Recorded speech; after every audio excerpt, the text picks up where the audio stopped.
Now for class 11 arts, I will start with the first chapter.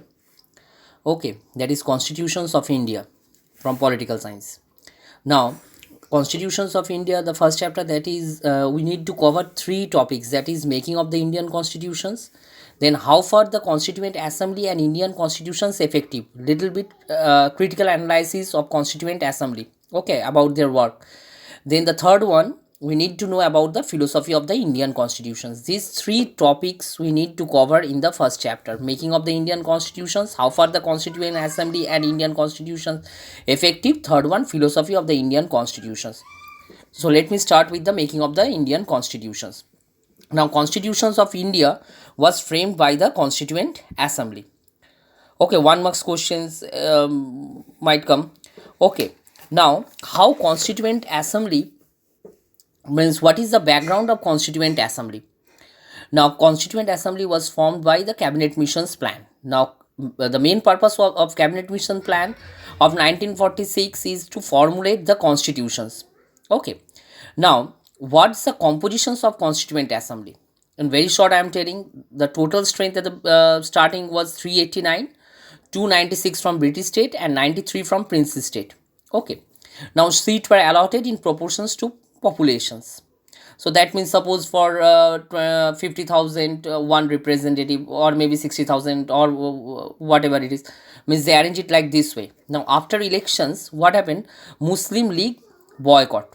Okay, that means in the first meeting Muslim League did not participate. Even the princely state, suppose princely state at the time, suppose Hyderabad, Kashmir, Junagadh. Now these are the princely states were there. Now they did not participate, and even Muslim League did not participate in the first meeting of the Constituent Assembly. Okay. Now, so what happened? The first meeting of the Constituent Assembly was held in December 9, 1946.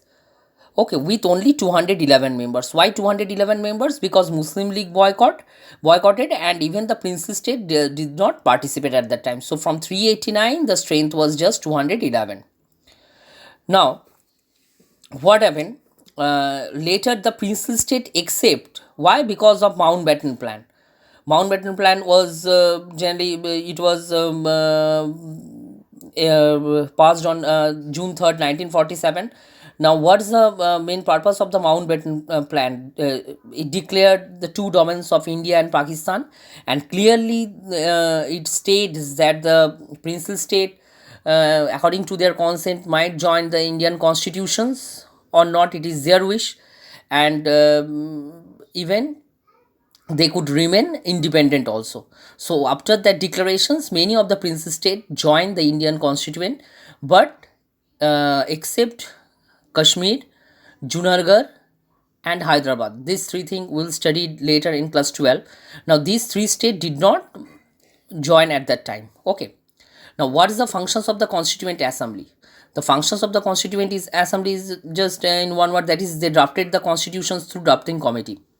Now when drafting committee set up on August 29, 1947. Now the chairman was Dr. B.R. Ambedkar.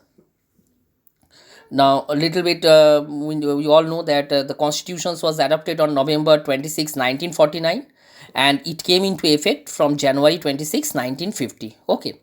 And one more, for 1 marks, it may come that Mountbatten Plan is also known as Dickey Bird Plan. Okay. Now, little bit criticism about this Constituent Assembly. Okay. Now, first one, we have to judge it from principles of deliberations. Deliberations means that the political decisions, whatever the political decisions should be taken, it should be in free and fair manner. Everyone should participate, and reasonable discussion should be there. Okay. Now that's the thing. Now from this point of view, if we judge, we will see that there was hectic deliberations in each and every matter while framing the constitutions, except on one matter everyone supported, that is right to vote without any discriminations. Okay. Most of the scholar at that time, they supported it. Okay, means without any oppositions. But in other cases, while framing the constitutions, a lot of hectic deliberations. Clear.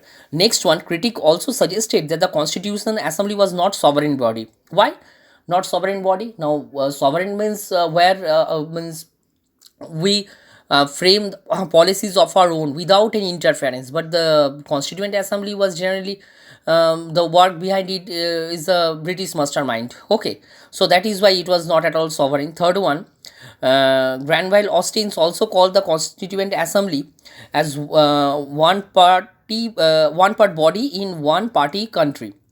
That means definitely at that time, the party which were dominant at that time was the Congress party.